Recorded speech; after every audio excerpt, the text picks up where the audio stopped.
welcome to the hood table, where we chop up locally and globally, Vince vocally. You don't really wanna miss out on these conversations. Just joke a little, laugh a little, get that wine in your system for your glass a little. Expose current events, talk trash a little. You never know, these opinions might flash a little. They addicted to the content, got them binge watching. You don't like it, then you want invited. Bet your friends watching in the house and your job parking lot before you talking. They don't wanna miss a second of this HD content. Everybody think they got something to say, so it's an open invitation, bring it to the table. But if you come whack, just know we ain't buying in. We gon' probably turn you back and say sorry, try again. Yeah, welcome to the hood table. You don't need Netflix, you don't need cable. Yeah, welcome to the hood table. You don't need Netflix, you don't need cable. Hey.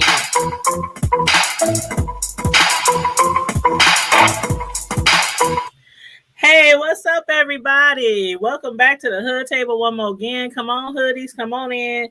Make sure you like the video, share the video, subscribe to the Hood Table, please, and thank you very much.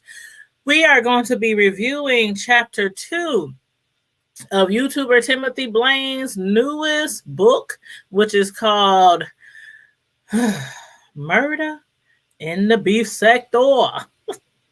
And again, this book, you can get it on Amazon. I actually, hold up. Let me show you guys. Here is my copy. I got it from YouTube. But if you don't want the actual copy of the book, you can also download it or buy the Kindle version on Amazon. And the price is pretty reasonable for the Kindle version. I think like $5.99. I think the book was like $12 or $14. You know, not too bad, not too bad. Matter of fact, let me put in my, hold on. Okay. Let me get my microphone. Now, I will have to step out for a minute because I was getting something delivered. I tried to get it delivered before my show, but there was nobody in our area that could do deliveries at that time, so they couldn't deliver it until after 9 o'clock. So, just in case I step out to get a delivery package, please tell the people in the chat that I will be back in like 1 or 2 minutes. So, anyway, let me get my little drink so we can get started, child. And again, we are reviewing Murder in the Beef Sector by Timothy Blaine, one of the well-known YouTubers in the beef sector on YouTube. So if you are up to Chapter 2, please feel free to comment in the chat. Give me your opinions on the different storylines that I am speaking on, and try not to go past Chapter 2 for those of people who have not made it that far. So anyway, Chapter 2. Let's get this stuff popping. Chapter 2, I got hair in my eye, is where Ralph starts writing his beef sector book. He's been taking notes, but even after, you know, having a lot of notes to go off of, it was still a bit overwhelming for him, being that there are so many different people at any given time beefing in the beef sector. Because as we all know, it's really hard at times to keep up with all the stories. If you miss a few days in the beef sector, it's like missing months. That's what it feels like sometimes. But after being doxxed by the Brainiac, Ralph was also wondering, should he give up his beliefs of not doxing? He didn't quite know how to handle this Brainiac, or what he did to him. And all the tea that was spilled on Ralph, it was all true, but it wasn't for the Brainiac to spill. So he was thinking, should I dox back or should I sue him? And if he did sue him, what would he get? Because we know the man is now living in his parents' basement, and he got fired from his job from all his YouTube ranting, rhetoric over like homosexuals and same-sex couples and marriages and, all this kind of stuff. So Ralph most likely won't be compensated for it, anytime soon if he did sue him for defamation. But the crazy thing about the Brainiac, doxing Ralph, is that the Brainiac has done his own share of criminal activities. Had it not been for him being underage, though, maybe his entire rap sheet could be found. But what he done was underage. And not only was he a master neighborhood burglar, he also spent time in juvie where he was unfortunately sexually assaulted. Now, he did fight off his attackers the best way he could. One of them, had even lost an eye from that day of attacking him. But even still, he was still gang raped while he was in juvie. But because of knowing firsthand what it's like to be assaulted, he also promised never to allow that to happen again. He promised himself that nothing like that would ever happen to him again. And what happened to Brainiac was a terrible situation. It was horrible, but it didn't have anything to do with Ralph. And since Ralph saw how Brainiac came out swinging and doxing, um, on his girl Carol, I'm sorry, the trouble. I'm sorry, how Trouble for You came out swinging and doxing on his girl Carol, he decided to reach out to Trouble. He sent him an email for some help. He didn't want to actually dox someone because he's still like, oh, I don't believe in doxing. I don't believe in doxing. But on the flip side, he definitely is willing to pay somebody else to do it for him. But Trouble for You actually just happened to stumble upon Queen Carol's personal information in a chat room.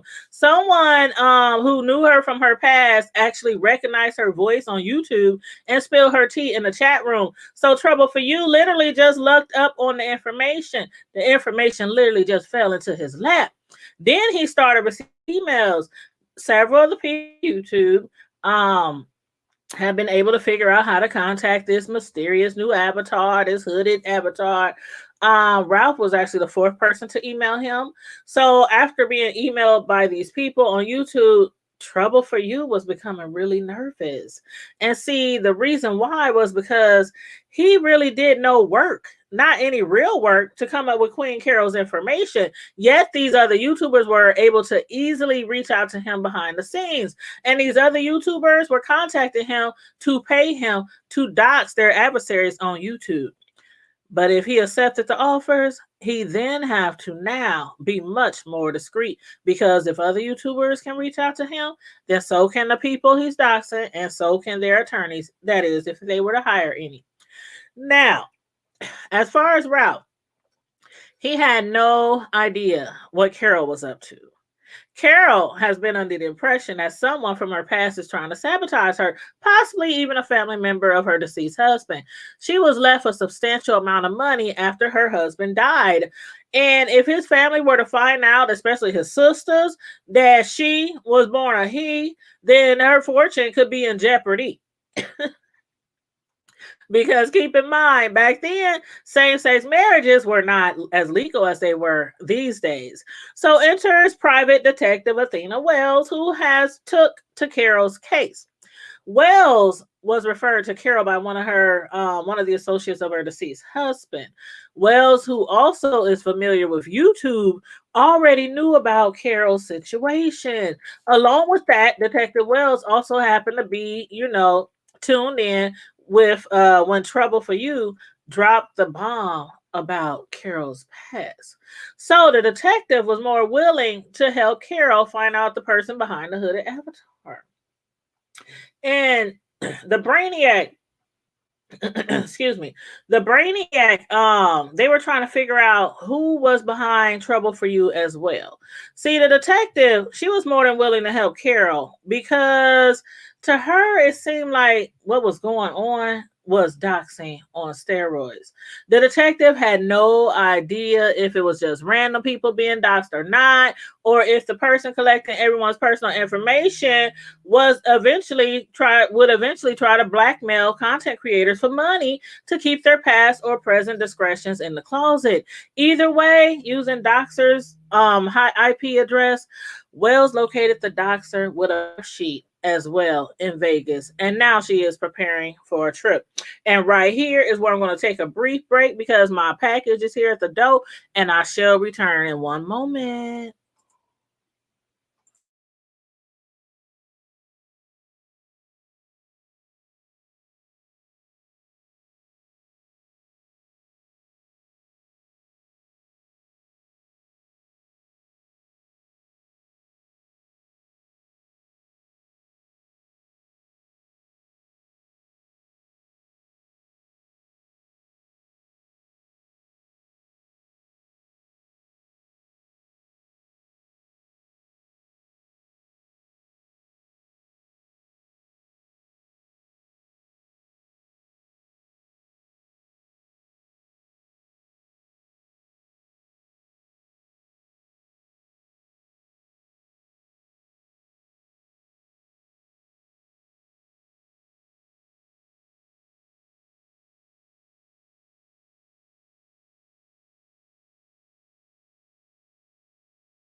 Okay, I'm back. Thanks for waiting. Thanks for being patient. That was my package. Again, I had ordered it ahead of time before my show was to start, but unfortunately they couldn't deliver it till now because they didn't have any drivers. So now that I done ran through the house, ran outside, and ran back ran back in, I'm out of breath. Hold on. Mm-mm-mm. Okay. Where were we? Um, we were talking about the detective, right? Carol and the detective. Okay, yeah. The detective, she think that she's came across the doxer using their IP address, and she found out they have a rap sheet and they live in Vegas, so she's now preparing for a trip. Now, Carol, who just knew that Ralph would be excited to find out that Athena is on Trouble for You's trail, was very mistaken. Not knowing that Carol has hired a professional is very concerning for Ralph now that he knows that. Because he just hired Trouble for You to dox the Brainiac. And if Wells successfully tracks down him, will he then reveal the name of those who hired him to continue doxing? Like the name of Ralph and other YouTubers who paid him to dox their adversaries? You know how I go. You know how I go. But anyway, uh, let's move on to Heavenly. Okay, Carmen Heavenly Brown, aka Miss Heavenly, or Miss Demonic, as Ralph likes to call her. She was up stirring trouble online. She was just a ranting and raving about Queen Carol, calling her he, she's, and bitch niggas and child. She was getting a good old kiki out of knowing, that Carol was also married to a man that was in his 90s, at the time of his death. But Carol wasn't the only person Miss Heavenly was doing commentary on. After the tea got spilled on her boy Brainiac, because they in a YouTube ship, right? But she had to bring that up as well. And this right here is what can get in the way of a YouTube ship on YouTube. You see, Miss Heavenly and the Brainiac, they do have a YouTube ship. But does that mean they can't do commentary on each other? Some might say yes, some might say no. But we know for sure that two particular women on YouTube in real life fell out behind one of them doing commentary on the other.